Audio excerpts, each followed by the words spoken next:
Welcome everyone to this webinar presented by Credentially. I'm Gareth McNeil, Business Partnerships Manager at the REC, and I'm delighted to have Colin and Alyx joining us today to discuss such a pertinent topic. The format of the webinar is that we'll be running a presentation, and there is a chat room and a Q&A session after, so please drop your questions into the chat function, and I'll pick them up and pass them on in the Q&A session. Today we're going to be discussing top tips for not losing staff to other healthcare recruiters, really pertinent against this backdrop of labor and skill shortages. And we know what pressure our health system is under, and competition has never been so high for staff. Having said that, let me hand over to Colin. Hi everybody. Yeah, as Gareth mentioned there, we're going to look at ways that recruitment agents can stop losing candidates to other recruitment agents or agencies.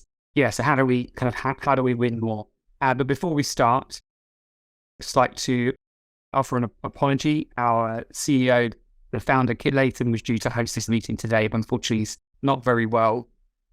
Kit founded Credentially, his idea came to him actually because of an experience he had when he was an A&E doctor looking for additional shifts, and the experience that he had actually as trying to achieve that, and the sort of painful experiences really. And so that's how sort of Credentially came to be. But so you don't feel shortchanged, my name is Colin. I'm Credentially's COO, and alongside the work I do with Credentially, I've also had an amazing experience working directly with some great recruitment companies. And obviously I'm a regular engagement with our customers, many of which are recruitment firms, and some are here today. So thanks very much for joining. We're going to share some ideas today, and they are really drawn out from some information that we have. Obviously, first and foremost, the data that we have about our position. So we help organizations onboard and maintain the compliance, both agency staff, but also placing candidates directly into healthcare organizations. We've got a great partnership with the REC, and they're a very useful resource for information. Our existing customers as well, we're very fortunate. They're very forthcoming with their experiences, and especially understanding what went before they became a customer of Credentially, which is data we just simply don't have. And we're also very fortunate to have advisors around us. One in particular, I just want to highlight a gentleman called John Safar. He's brought and sold several recruitment businesses over the years. He's our chairman and very useful for this journey. So we'll take that information and we're going to step inside the mind of a clinician and look at what the main motivating factors are for them to be seeking other work, and what they might look for if they were applying for roles or to register with an agency. So probably doesn't surprise anyone that pay rate is really important for anyone really, I guess. This can often be quite a difficult area for recruiters because there are maybe mandates or reasons why it's hard to be competitive on price, but nevertheless, it's a motivating factor for clinicians. Convenience and environment. So this is quite relevant at the moment, given the stories we see in the press from GE doctors and whatever else, making sure that it's providing a healthy work-life balance, really. Where is that contract? What's the culture of that organization as well? And what experiences are going to be available in that environment. The onboarding compliance journey. So this is often where the process can be quite painful for clinicians in terms of the information they need to provide, the forms they need to fill out, and so on. And then the experience after that. How did that placement actually turn out? What's the experience like with the agency on an ongoing basis? So really, we're talking about sort of convenience, pay, and then the experience of that candidate. Looking into those areas in a little bit more detail. So pay isn't just about being competitive, it's making sure candidates are paid on time. And actually one of the first investments a new recruitment firm will make, I imagine, is payroll processes and systems as well as things like room sheeting and things like that. So also if there is a negotiation that is occurring as part of the placement process, what experience is the candidate getting? Even if they don't necessarily get the outcome they want, is it a positive conversation? It's very human, actually, in terms of how that can be achieved. So convenience, what can be done and when, and how that may be when they're interacting with the agency or the end client. Is it convenient for them? If you think about a clinician and doing 16, 18-hour shift and finding 10 minutes to do a task that you need them to do, you've got to make it as easy as possible for them. And recommending only suitable work. Allow them to see the wood through the trees by only showing them what is relevant for them based on what they've told you. For the onboarding side of things, making sure it's fast and intuitive, is it easy to understand? And, what can you do for them, either through automation or even manually? If there's work you can do on behalf of that candidate, which removes work from them, that would be a very good selling point for you guys.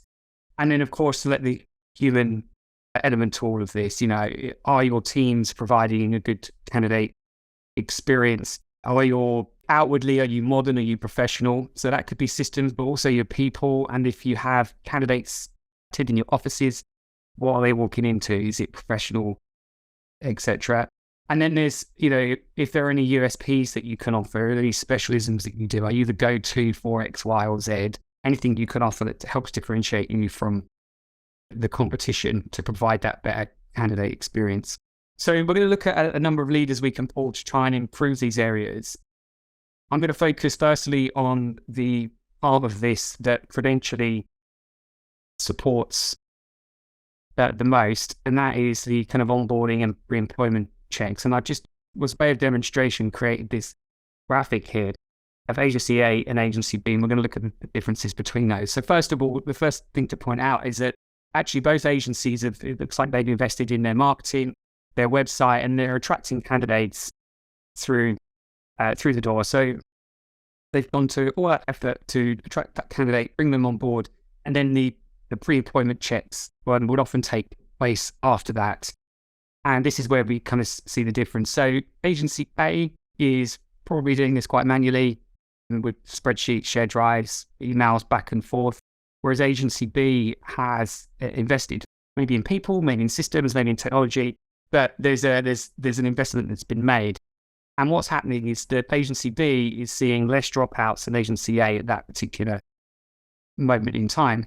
And actually, within our customer cohort, for example, it's not unusual for customers to 3x the number of candidates they're able to get through this journey because of before and after kind of snapshot. And it's important to realize as well that the candidate may well be applying for agency A and B. And if that's the case, agency B have a much higher chance of finishing the process because it's quicker, because it's better, and because that investment's been made. And the outcome of all of this is that there are more placements in agency B and agency A.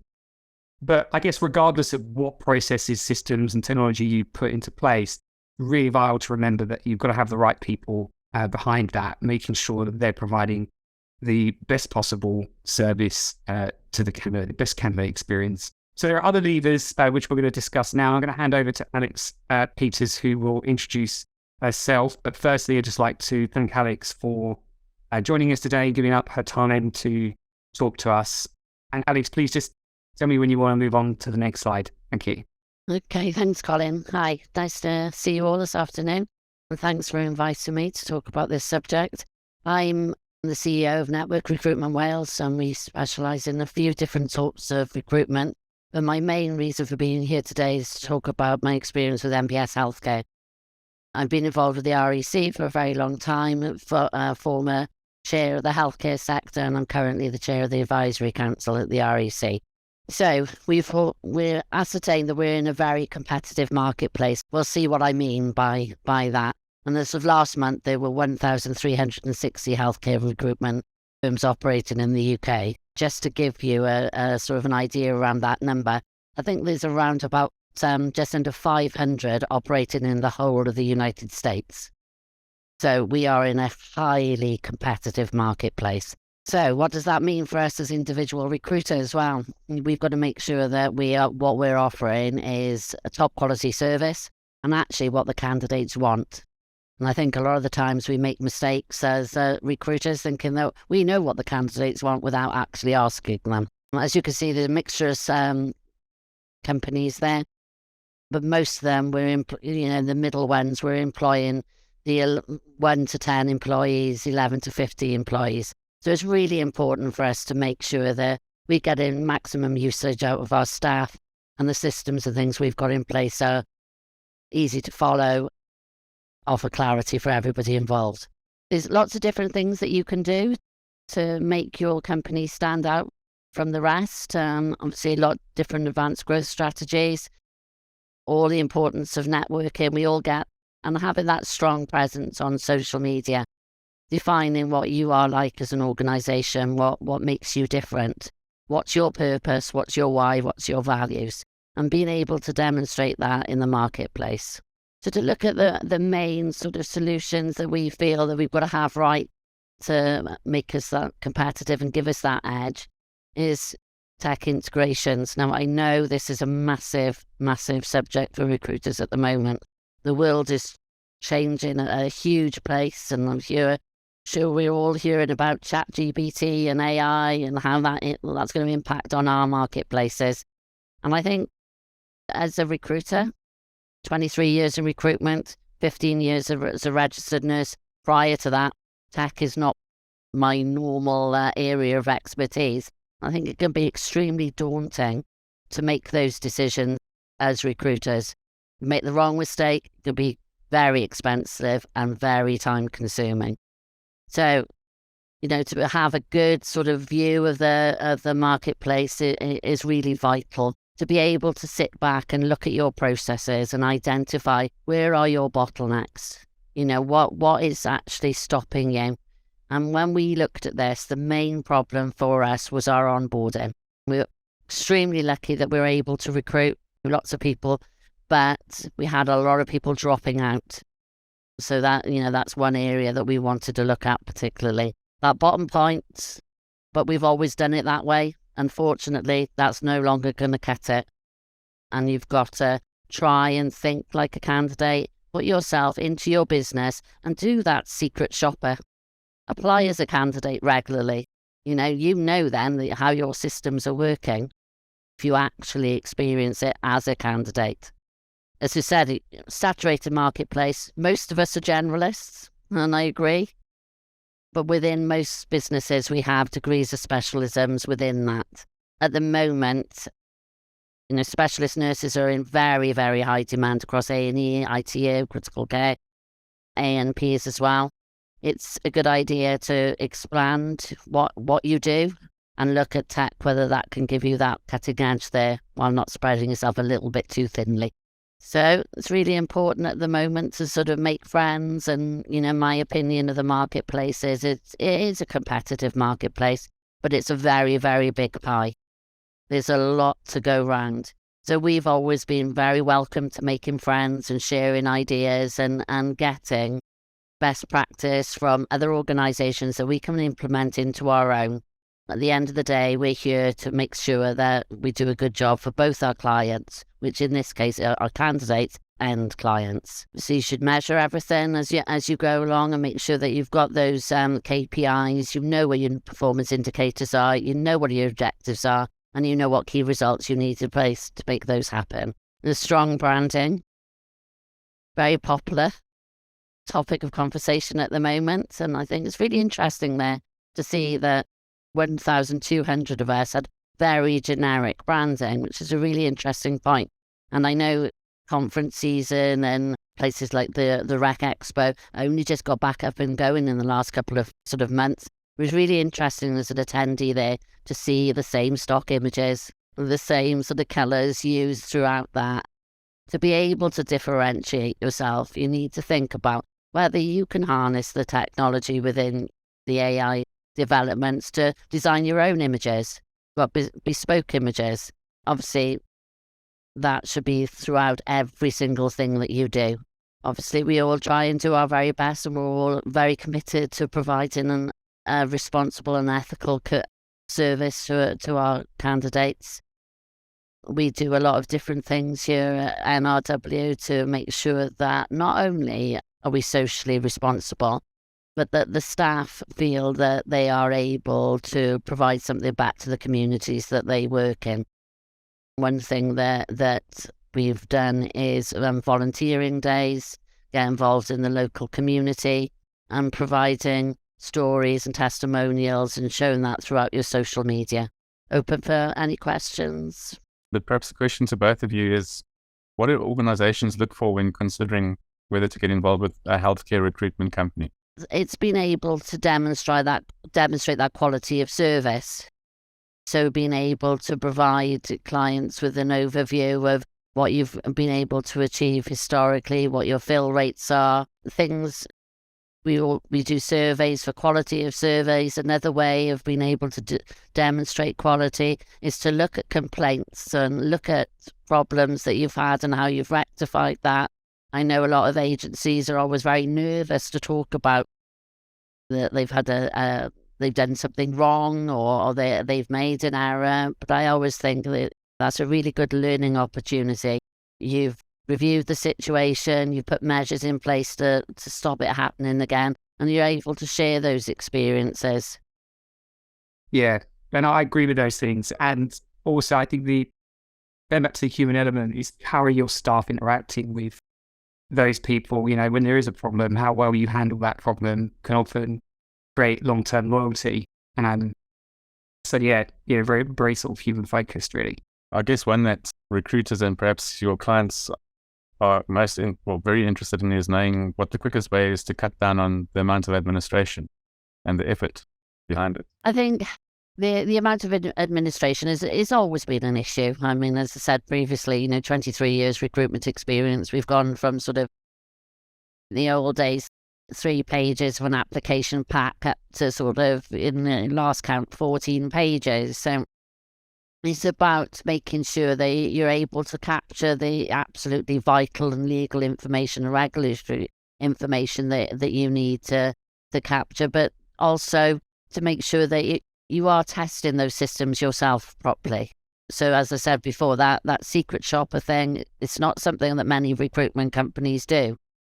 Apply online. Make sure that you understand it from start to finish. I think I'm very biased in how I would answer this question because I've obviously got a great tool that can reduce admin. But talking kind of more broadly, I think it's really important if you are identifying issues that need solving and you're looking at technology to do that. I think that often a mindset which is there's one system that's going to solve all your problems. It's going to do applicant tracking for you. It's going to do your HR stuff. It's going to do everything. And I think that mindset needs to sort of shift, and it probably is to some regards. And you sort of talking about unbundling your technology ecosystem. So actually finding the right tool to do the particular job that you need it to, as opposed to trying to get one system that kind of solves all problem, because it doesn't really exist. And I've seen organizations try really hard to find that one system, but loads and loads of money into it, and actually come up with a still highly manual process as a result. And all they've got now is really expensive software that and all of the admin still. So finding the right tool for each of the individual jobs and then bringing them together via integration is probably an extra bit of advice I'd offer. I think that's a really good point. And for us, we were concerned. We knew we had a good application total. We had a good amount of candidates coming to us. But as I said previously, we had that big dropout rate.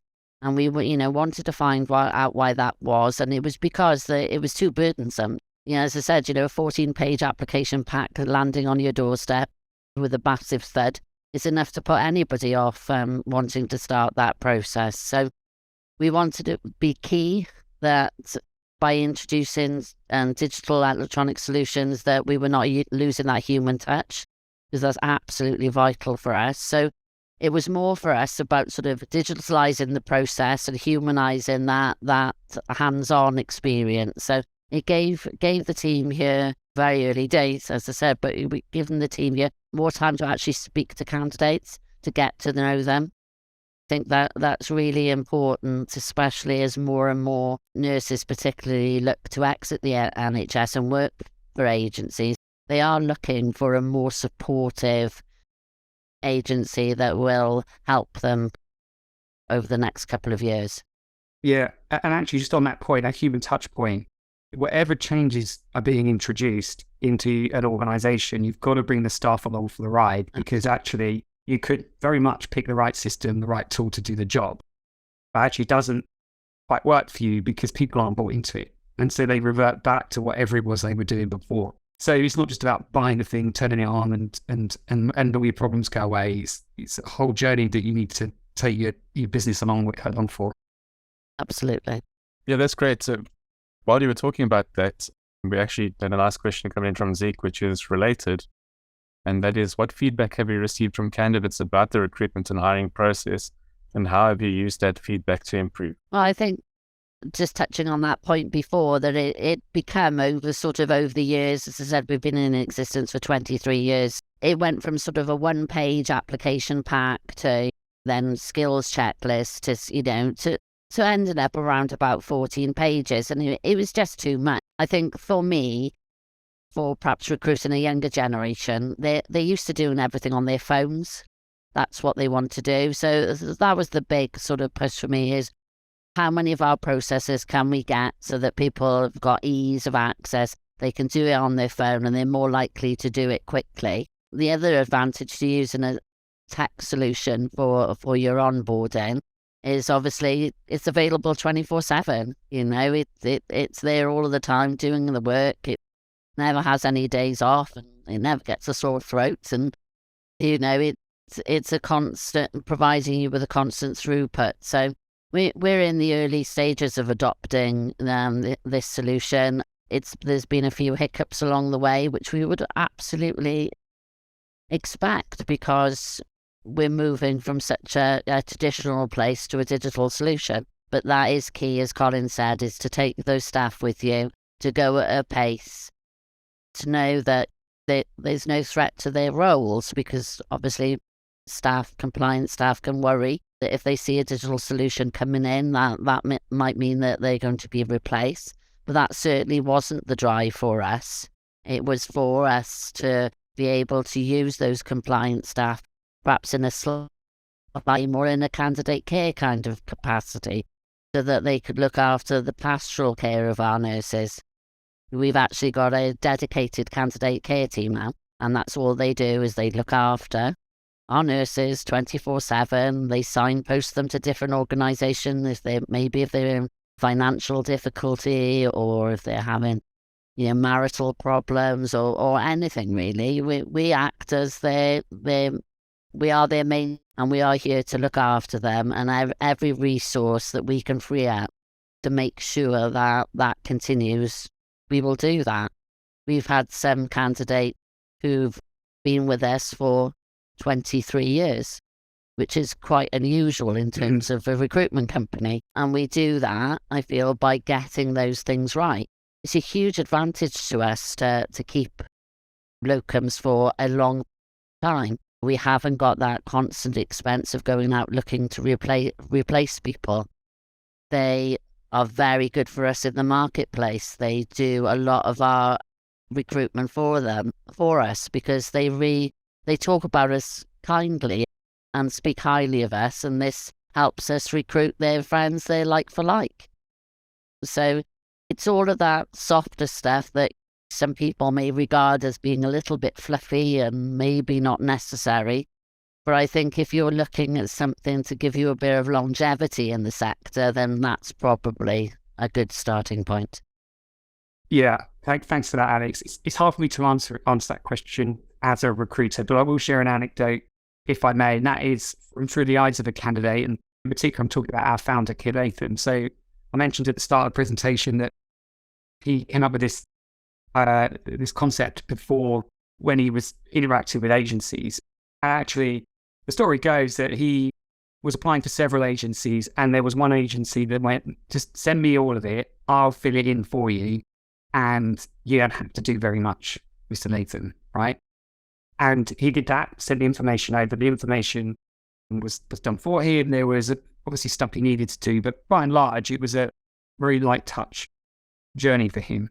And he ended up working with that agency for several years, 2 or 3 years, because they made it easier than everyone else was trying to do at the same time. So whilst it's not feedback that I received, it's an example of how one organization differentiated themselves from another. I don't know quite what happened to that organization because they were obviously very manual.